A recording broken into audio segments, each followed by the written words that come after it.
When was the last time you truly exhaled? I don't mean the automatic breath you take to stay alive. I mean the kind of deep, letting go exhale, where your shoulders drop, your jaw unclenches, and the constant noise in your head finally goes silent. If you are over 40, that feeling might be a distant memory. You likely belong to the sandwich generation. You are simultaneously caring for aging parents, worrying about your children, managing a peak career workload, and navigating the confusing physical changes of your own body. You probably feel wired but tired, exhausted all day, yet unable to switch off your brain at night. You might tell yourself, this is just how life is. I'm just busy. But there is a critical distinction to be made. What you are experiencing is not just a busy schedule. It is biological warfare taking place inside your body. Chronic stress in midlife is not merely an emotion. It is inflammation. It is a slow-acting poison that erodes your cardiovascular health, shuts down your digestion, and weakens your immune system exactly when you need it most. This guide moves beyond generic advice like just relax. Instead, we'll explore the neuroscience of stress, explain how your nervous system gets stuck, and provide 3 clinically proven Western-friendly techniques to manually reset your body from chaos to calm. Part 1. The accelerator and the brake. Understanding your biology. To understand why you feel constantly on edge, we need to look under the hood of your biology. Your autonomic nervous system controls the functions you don't think about: heart rate, digestion, breathing. It operates using 2 primary modes, which you can think of as the pedals in a car. 1. The sympathetic nervous system, the gas pedal. This system triggers the fight or flight response. When activated, it floods your body with adrenaline and cortisol. Evolutionarily, this was designed to save your life during short bursts of danger, like being chased by a predator. 2. The parasympathetic nervous system, the brake pedal. This triggers the rest and digest response. It lowers your heart rate, facilitates digestion, and focuses energy on cellular repair. The midlife problem. In modern life, we are pressing the gas pedal 24/7. Traffic jams, email notifications, financial worries, and the evening news are all micro-tigers. Your body treats them like life or death threats. When you were 20, your body had high resilience. It could handle these spikes and bounce back quickly. But after 40, your stress resilience naturally declines as hormonal buffers drop. Consequently, the gas pedal gets stuck.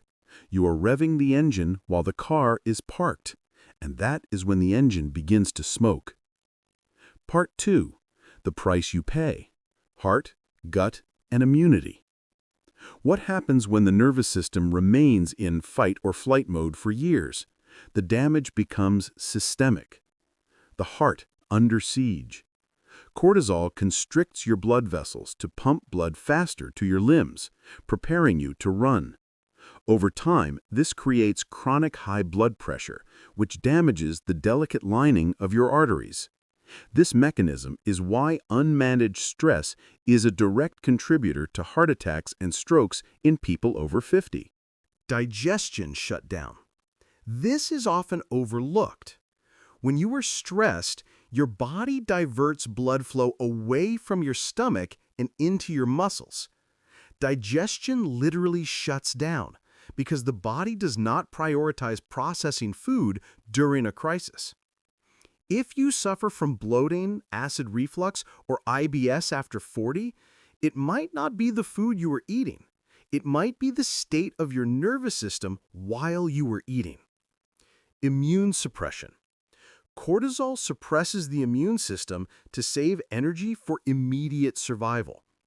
This explains why, when you are chronically stressed, you seem to catch every cold that goes around, or why old injuries and inflammation suddenly flare up. Part 3. The secret switch. The vagus nerve. The most important takeaway from this guide is this: you cannot think your way out of stress. You cannot command yourself to relax. You must use your body to signal your brain that you are safe.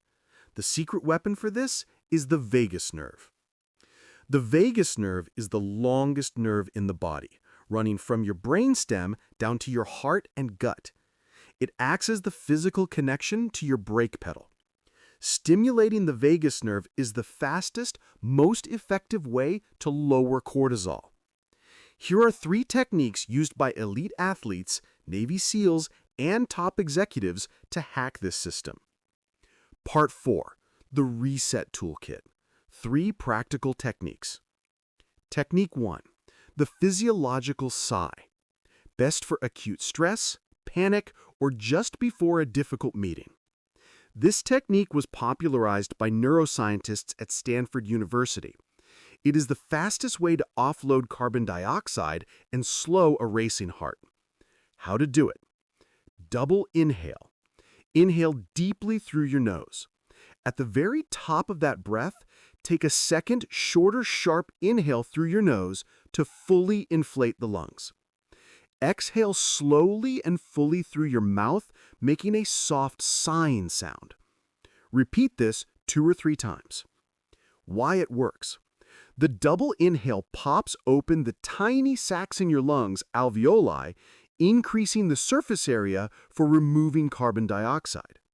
The extended exhale physically signals the heart to slow down. Technique 2. Box breathing. Best for stabilizing your baseline, focus, and digestion.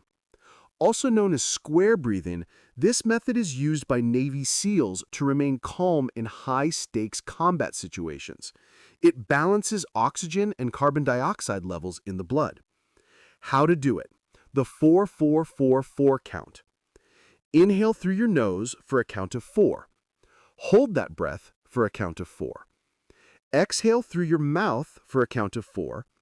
Hold your lungs empty for a count of 4. Repeat this cycle for 2 minutes. The rhythmic nature forces the nervous system to synchronize and switch off the panic alarm. Technique 3. Panoramic vision. The wide view. Best for computer fatigue and feeling overwhelmed. When we're stressed, our vision naturally tunnels. We hyper-focus on one thing: the screen, the problem, the threat.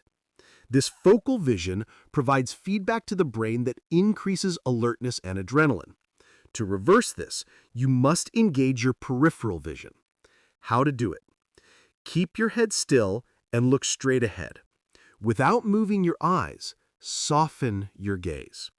Try to see the walls on the far left and far right of the room at the same time. Try to perceive the ceiling and floor simultaneously. Why it works.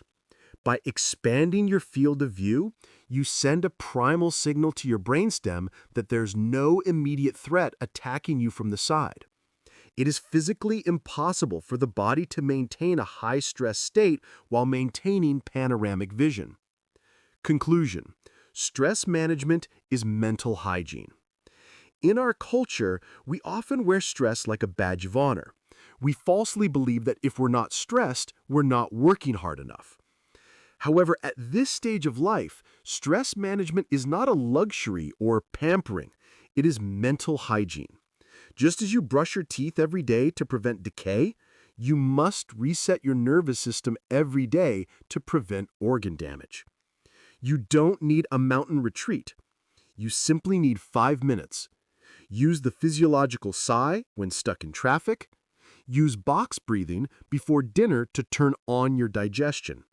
Use panoramic vision when staring at your computer screen. Your body has carried you through decades of hard work. Now it is time for you to take care of it. Stop pressing the gas pedal when you're parked.